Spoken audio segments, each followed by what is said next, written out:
Então tá, vamos gravar agora o último vídeo da parte 1 da Era Vargas ali, tá? Que é a Constituição de 1934. Como eu fiz em todos eles aqui, tá? Ficou baixinho ali. Mas eu vou comentar um pouco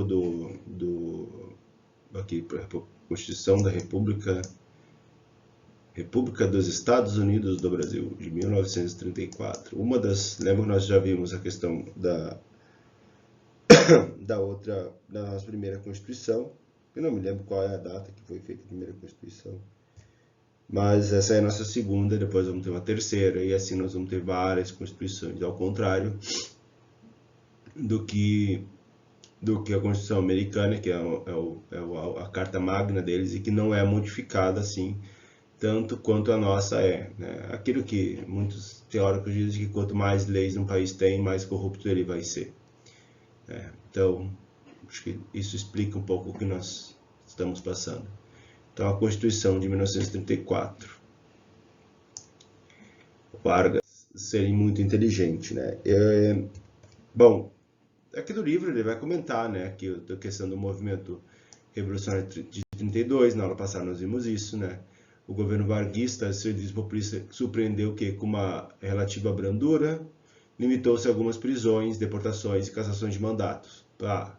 Em junho de 34 houve o quê? Uma anistia geral. É a primeira anistia, né? Essas coisas de anistia não funcionam no nosso país, né? Que só resolve o problema momentaneamente, mas deixa o quê? Aberto para as pessoas ficarem revoltadas no futuro. Eu, pelo que eu sou contra a anistia, eu acho que se tu errou, tu tem que pagar. Bom, do meu ponto de vista. Na verdade, Vargas buscava uma composição com os paulistas derrotados, pois era impossível ignorar a elite paulista. Elite paulista. O trabalhador não se envolveu nessa confusão, ficou na dele, né? E essa, por sua vez, aceitou a busca de um entendimento. Claro, né, que não queria perder mais, né, o seu grande money. Então, vai dizer, percebendo a força e o apelo constitucionalista, Getúlio decidiu acelerar o processo de redemocratização. Ai, meu Deus do céu. Aí ele começou a criar algumas coisas chamadas o Código Eleitoral. Foi uma delas. A introdução do voto secreto. Lembro que alguém falou isso em algum dos capítulos que nós vimos antes das crises, né? Daquele capítulo 33, se não me engano, sobre alguns dos ideais dos tenentistas. Eu vou abreviar tenente. Algo também muito novo e moderno, né? O voto feminino e a justiça eleitoral. Tá? Ali os deputados classistas, ou seja, essa aqui foi uma jogada muito interessante deles, que seriam votos dos deputados indicados pelos sindicatos, né? Eleitos pelos sindicatos. Depois a gente vai entender mais para frente por que ele fez isso, né? Então, nessas condições foram realizadas eleições para uma Assembleia Constituinte em maio de 1973, aprovada uma nova Constituição em junho do ano seguinte. Aí diz o seguinte, tá? No livro aquele que eu estou utilizando aqui, que eu estou gostando um pouco da linguagem dele, assim, para usar com vocês. Então, ele vai dizer o seguinte, ó. Em 1933, decorrente do efeito do movimento constitucionalista, causou no governo e pelo clima de expectativa popular, foi eleita uma Assembleia Constituinte, uma nova Constituição, né? Constituinte pelo voto direto e secreto, ou seja, as pessoas poderiam votar, era de voto direto e secreto, incluindo o voto feminino, como nós já vimos ali, né? Dentre os deputados eleitos, haviam 40 representantes dos sindicatos de trabalhadores, indicados e controlados por Getúlio Vargas.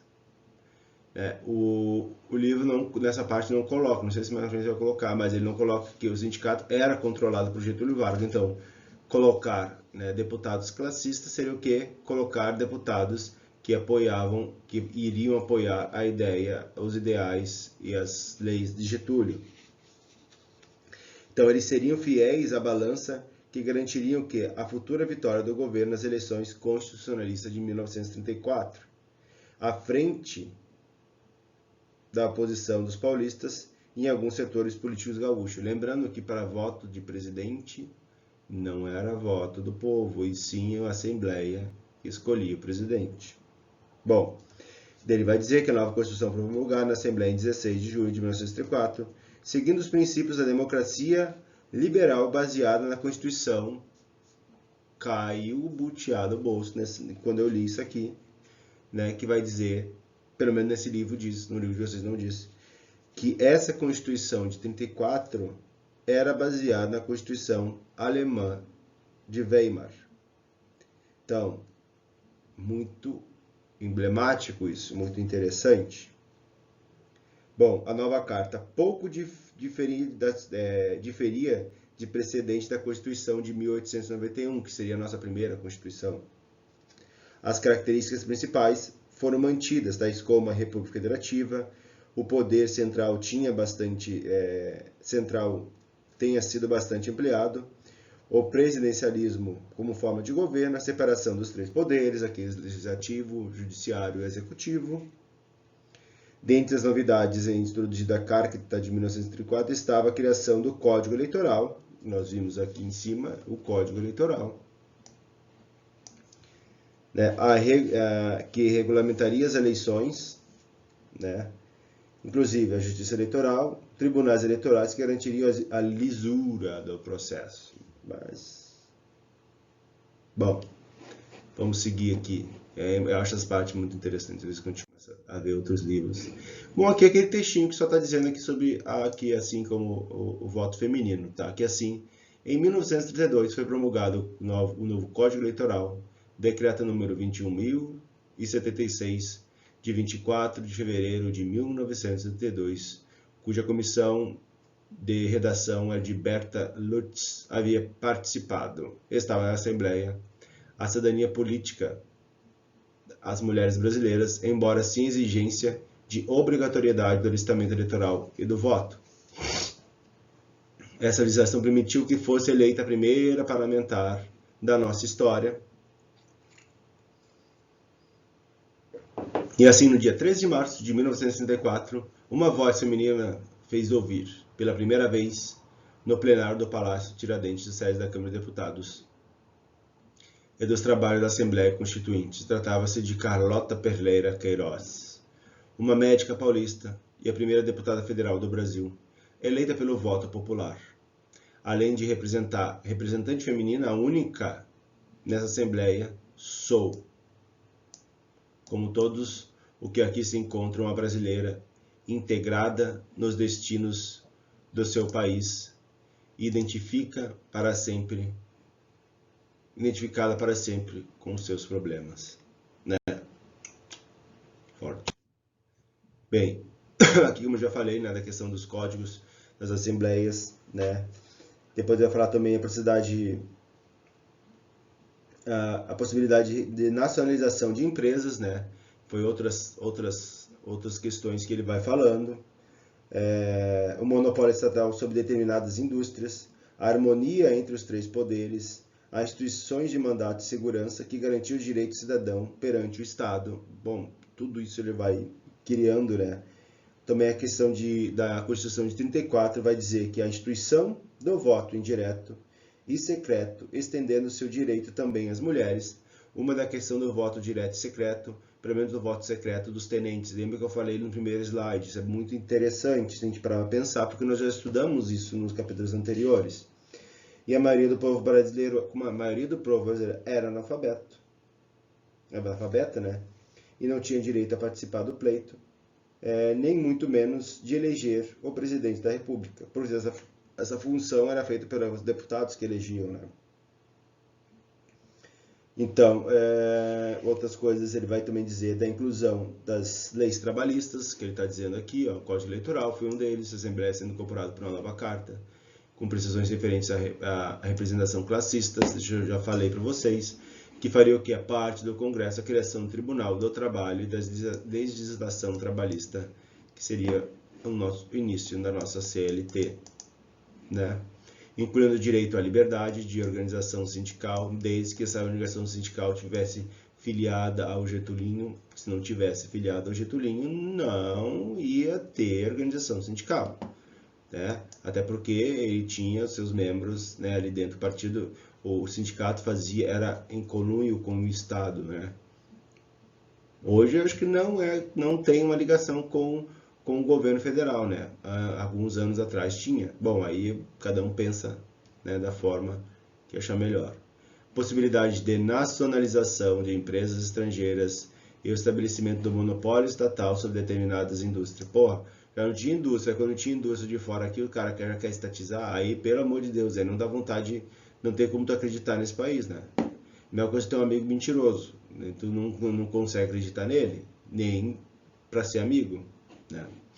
Então, disposições transitórias determinam que o próximo presidente, isso aqui é muito interessante, da República será eleito pelo voto indireto da Assembleia Constituinte, lembrando que já tinha 40 deputados ligados, né, fazendo uma ligação direta com Getúlio, né, e no dia seguinte da promulgação da nova carta, Getúlio foi, deixa eu tirar aqui, Getúlio Vargas foi eleito presidente do Brasil, constitucional do Brasil, né, constitucional.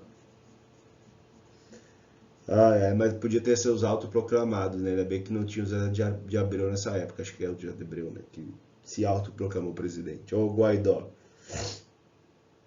Deixa eu ver, as leis trabalhistas, já falei, né? As leis trabalhistas 32, 8 horas, que vai dizendo que são 8 horas de trabalho, né? Férias, aposentadoria, etc. Incluindo também a proibição de diferenciação salarial entre gênero, idade, estado civil ou nacionalidade, outra coisa muito interessante, moderna para a época, isso, né? Deixa eu passar aqui, acho que eu tenho uma foto só no final. Né? E do moderno para essa época. A criação do salário mínimo regionais, que cada estado tem, inclusive o nosso estado tem, mas o que vale é o salário mínimo federal e não do estado. Tá? Indenização do trabalho por demissão por justa causa, e a proibição de trabalho por menores de 14 anos. Essa é a nossa criação do FGTS, tá? Que hoje em dia, para quem trabalha e tem carteira assinada, ganha. Algum de vocês tem a carteira assinada, deve estar pagando o FGTS. É um dinheiro que o governo retém, depois quando a gente é demitido, a gente pode utilizar esse dinheiro para alguma coisa. Isso substituiu a questão que antes, quando tu ficava 10 anos na mesma empresa, tu tinha uma seguridade de não ser mais demitido, certo? No caso, agora não, tu vai depositando esse dinheiro que não serve, rende menos. É interessante que o FGTS rende menos que uma poupança. E o Estado retém esse dinheiro que é nosso de garantia, né? É um absurdo isso aí. Isso aí ajuda o trabalhador, né? Bom, deixa eu ver aqui se vem uma coisa. Esses benefícios concedidos foram reflexo da grande importância que ganhou a classe trabalhadora, especialmente esses reflexos, essas leis, essas melhorias foram feitas graças ao quê? Aquilo que eu falei, se a gente pegar aquele livro de Marx, a gente reclama o capital, as ideias de Marx não sei o que, não funcionam. Mas algumas das suas ideias, algum dos seus ideais, né, surtiram reflexo nessa época, principalmente com a Revolução Russa, né, de 17. Em intensas reivindicações no Brasil, aquilo que nós já vimos anteriormente, né? Apesar de ter as garantias conseguidas, os trabalhadores ficaram presos ao controle estatal por meio dos seus sindicatos. Eles estavam presos aos sindicatos, né? Aquilo que hoje em dia o sindicato é bom para o trabalhador, o sindicato que funciona e trabalha para o trabalhador. Mas no caso, hoje em dia, o sindicato não trabalha para o trabalhador. Ele trabalha para manter o sindicato funcionando. É o que eu penso. Tá? Por mais de meio século, até a Constituição de 1988, que rompeu esse controle. Então, até 88, o sindicato tinha uma ligação com o Estado, depois foi rompido com a nossa Constituição, né? A Constituição de 1988, a nossa Carta Cidadã, a Constituição Cidadã. Bom, a Constituição de cunho liberal acabou mesmo de forma residual, incorporando algumas ideias totalitárias. Ideias totalitárias tão em voga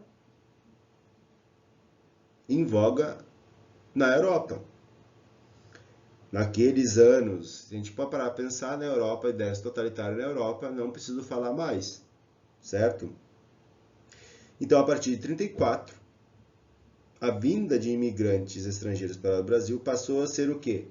dificultada pela nova lei, e a Constituição teve vida curta, 3 anos, e acabou sendo revogada e substituída logo após o golpe do Estado Novo, em 1937. Getúlio não se aquieta, né? Senão, se o troço não funciona para ele, o que ele faz? Vamos acabar.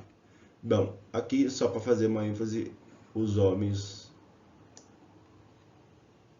A cara desse aqui, assim, puta cara, olha. Tem uma mulher aqui, isso aqui é lugar de homem, e aqui tem uma mulher, simbolizando com um chapéuzinho. E os homens aqui pensando, assim, meu Deus do céu. Tem algo estranho, né? Algo estranho no ninho. Então, a sessão da Assembleia Constituinte de 1934, à esquerda, de chapéu, Carlota Pereira Queiroz, primeira deputada brasileira. A Constituição de 34 trouxe inovações, como a representação classista. Mais para frente a gente vai começar a entender o porquê disso aí, principalmente dessa ligação do Getúlio com os trabalhadores.